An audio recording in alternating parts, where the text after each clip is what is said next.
de la section FO du GFIP de Maine-et-Loire et je vais vous dresser l'état de votre administration préférée, celle de la DGFIP, Direction Générale des Finances Publiques. De moins en moins de services publics. En 20 ans, toutes les trésoreries mixtes ont été fermées, quel que soit le gouvernement en place. De moins en moins de centres des impôts. Il n'en reste que 3 dans le département. Angers, Cholet, Saumur. Pour faire semblant d'avoir un service public, ils ont été remplacés par des maisons France Service, au faible horaire d'ouverture, 3 heures par semaine ou par quinzaine, là où il existait un service au quotidien.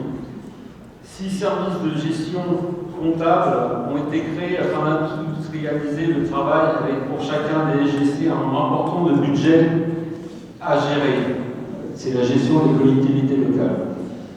Toujours plus de numérique, de moins en moins d'humains, de plus en plus de hic, des logiciels informatiques défaillants, toujours plus d'intelligence artificielle dont le mot intelligence est souvent de trop, toujours plus de citoyens et d'agents déboussolés abandonnés.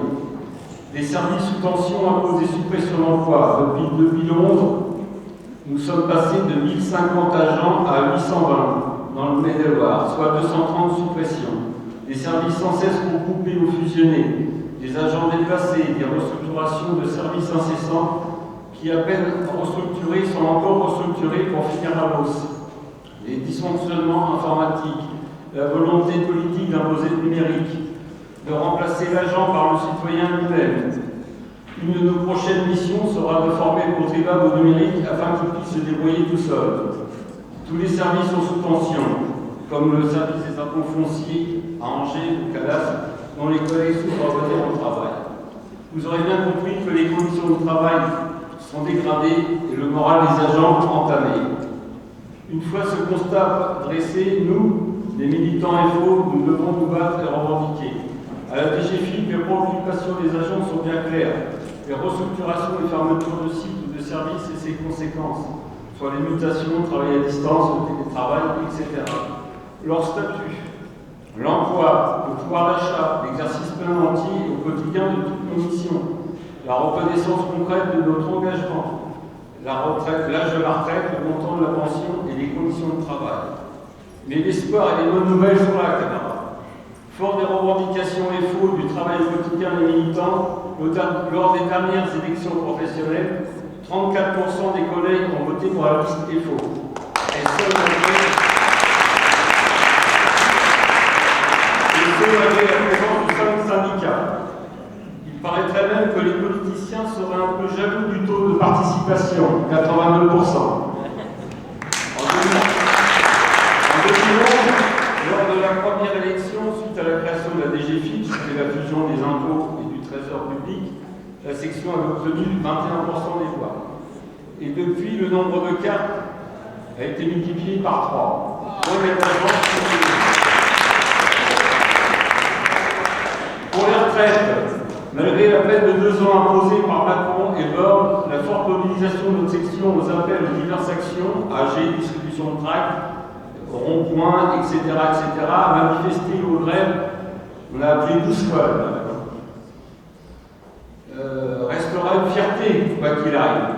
Puis rien n'est jamais fini, le combat continue, et comme j'ai entendu, abrogation. Pour les salaires, la prime exceptionnelle du pouvoir d'achat bénéficiera environ à la moitié des collègues de la DGFIP. Le calcul de la prime est effectué en fonction de la rémunération brute perçue sur la période du 1er juillet 2022 au 30 juin 2023.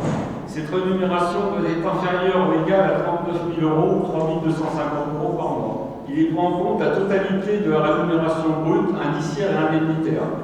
Quel dommage que le gouvernement oublie de prendre en compte ces mêmes primes lorsqu'il s'agit de liquider nos pensions.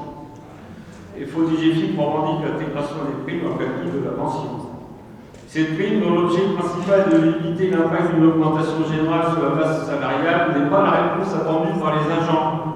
La réponse se trouve dans nos revendications, la revalorisation de la valeur du point d'indice, à minima autour de l'inflation, son indexation et la compensation des plus de 27% de perte de pouvoir d'achat enregistrées depuis 2000.